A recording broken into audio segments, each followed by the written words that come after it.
کیا آپ جانتے ہیں کہ دعا کی کتنی قسمیں ہیں؟ علماء اکرام فرماتے ہیں کہ دعا کی 2 قسمیں ہیں، ایک ہے دعائے عبادت اور ایک ہے دعائے سوال۔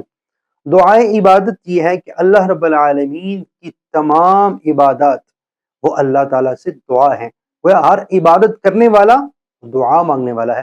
ارشاد باری تعالیٰ ہے وَقَالَ رَبُّكُمُ ادْعُونِي أَسْتَجِبْ لَكُمْ، تمہارے رب نے فرمایا تم مجھ سے دعا مانگو میں تمہاری دعا قبول کروں گا۔ ان الذین یستکبرون عن عبادتی سیدخلون جہنم داخرین، کہ بے شک وہ لوگ جو میری عبادت سے منہ موڑتے ہیں وہ ذلیل ہو کر جہنم میں عنقریب داخل ہوں گے۔ یہاں فرمایا کہ میری عبادت سے جو منہ موڑتے ہیں، یہاں دعا کو عبادت کہا گیا۔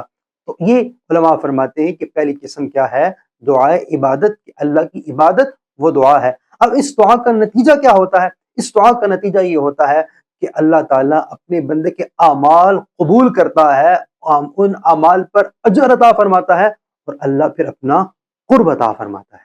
دوسری قسم دعائے سوال ہے، یعنی اللہ کی بارگاہ میں اپنی حاجات پیش کرنا، اللہ سے اپنے سوال کرنا۔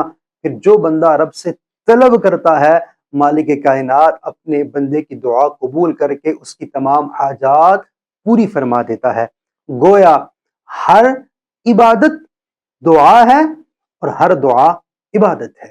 فلا يتدبرون القرآن